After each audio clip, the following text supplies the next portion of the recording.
Praise the lord. పరిశుద్ధుడు పరిశుద్ధతుల మహనీయుడైన క్రీస్తు యేసు నామములో మీ ఆత్మ, ప్రాణము, శరీరము సంపూర్ణముగా పరిశుద్ధపరచబడును గాక. ఈ దినపు యేసయ్య జీవపు మాట యోవేలు ప్రవచన గ్రంథం 3వ అధ్యాయం 9వ వాక్య భాగము. సిద్ధపడి రావలెను. యేసయ్య రక్తము, వాక్యము, ఆత్మ చేత కడుగబడి పరిశుద్ధపరచబడి ప్రభువు రాకడ దినము వరకు మచ్చ, ముడత, డాగు, కలంకము లేని పవిత్రమైన పరిశుద్ధమైన మహిమగల సంఘముగా మహిమగల రాకడలో మహిమగల మహారాజు ఎదుట నిలుచుటకు సిద్ధపడుచున్న నా దేవుని ప్రియ సంఘమా, ప్రభువు పెళ్లి కుమారుడై ఆయన రాబోవుచున్నాడు. పెళ్లి కుమార్తెగా వధువు సంఘముగా మనమందరము సిద్ధపడి ఉండవలెను. ఆత్మీయంగా మనము ప్రతి విషయములో సిద్ధపాటు కలిగిన వారమై ఉండవలెను.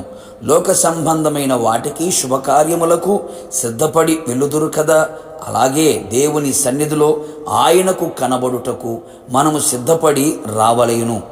ఆయన స్వరమును వినుటకు, ఆయన మనలను చూచునట్లు, మనము ధైర్యముగా ఆయన ఎదుట నిలవబడినట్లు శుద్ధీకరించబడిన వారమై ఆయనకు కనబడవలెను.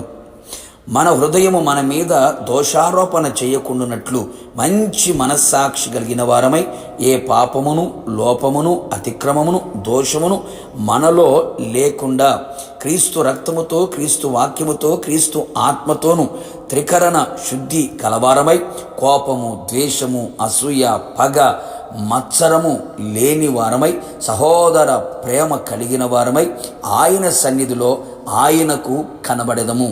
ఆయనకు విరోధమైన అసహ్యమైన ఏ కార్యములు మనయందు కనబడకుండా జాగ్రత్త పడెదము.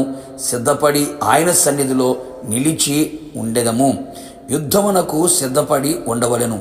అవును ప్రియులారా, మనము జీవము గల దేవుని సైన్యములో చేరిన క్రీస్తు యేసు సైనికులము.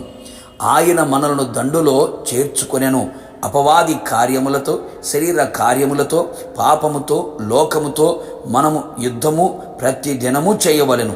ఆత్మ సంబంధమైన యుద్ధోపకరణములను ధరించుకొనిన వారమై యుద్ధరంగములో నిలిచి పోరాడి గెలిచి విజయముతో సింహాసనం మీద కూర్చుండుటకు ఎల్లవేళలా ఆయన సన్నిధిలో యుద్ధమునకు సిద్ధపడి ఉండవలెను. ఇంకను ఆయన చిత్తానుసారముగా ప్రవర్తించుటకు మనము సిద్ధపడి రావలేను. అవును ప్రియులారా, స్వచిత్తము కాక, మనుషుల చిత్తము కాక సంపూర్ణముగా ఆయన చిత్తమునకు అప్పగించుకుని వారమై సంపూర్ణమై ఉన్న దేవుని చిత్తమును తెలుసుకొని మన బ్రతుకు దినములన్నీ ఆయన చిత్తాన్ని అనుసరించి నడుచుటకు మనసా వాచ సిద్ధపడి ఉండెదము. నీ చిత్తమే సిద్ధించునుగాక అని మనస్ఫూర్తిగా పలికెదము. మరొక్క సంగతి, మనం ఎప్పుడూ సిద్ధముగా ఉండాలి. మనతో ఉన్నవారిని కూడా మనమే సిద్ధపరచవలెను. విశ్వాసముతోనూ, ప్రార్థనతోనూ, పరిశుద్ధతతోనూ, పరిశుద్ధాత్మ శక్తితోనూ, వాక్యానుసారమైన జీవితముతోనూ విధేయత కలిగిన వారమై సిద్ధపడి మెలకువగలిగిన వారమై ఆయన వచ్చినప్పుడు ఆయనతో నిలుచుటకు, ఎదుర్కొనుటకు సిద్ధపడెదము. ఇంకను యేసయ్య కొరకు, సువార్త కొరకు, సంఘము కొరకు చనిపోవుటకైనను ప్రాణమును ఇచ్చుటకైనను మనము సిద్ధపడి ఉండవలెను. ఇది గొప్ప భాగ్యము కదా.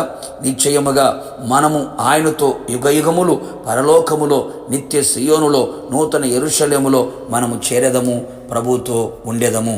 ప్రార్థన. పరిశుద్ధతుల మహనీయుడైన యేసయ్య, నీ పరిశుద్ధమైన పాదములకి మరొక్కమారు కృతజ్ఞతాస్తుతులు చెల్లించుచు ఉన్నాం. మీ సన్నిధికి మేము సిద్ధపడి రావలేను అని మీరు మాకు తెలియపరిచారు. అవును ప్రభువా, సిద్ధపాటు లేని వారిగా మేము ఉండకూడదు నాయన.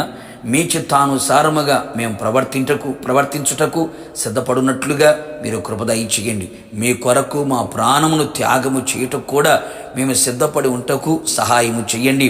అలాగే యుద్ధరంగములో ప్రభువా, అపవాదితో పోరాడి గెలిచి మీరిచ్చే ఆశీర్వాదములు స్వతంత్రించుటకు మేము సిద్ధపడినట్లుగా కృప దయచేయండి. మరి ముఖ్యంగా మీ సన్నిధిలో మీకు కనబడుటకు మేము శుద్ధీకరించబడి ప్రభువా మిమ్మల్ని ఎదుర్కోవడానికి ఒక సిద్ధపాటు మా జీవితంలో మీరు కలుగు చేయండి. మీరు వచ్చినప్పుడు మేము సిద్ధపడిన వారిగా మెదుట నిలిచి ఉన్నట్లుగా మీతో కలిసి పరలోకములో చేర్చబడినట్లుగా కృప దయచేయమని యేసు నామములో అడిగి పొందుకున్నాము తండ్రి, ఆమేన్.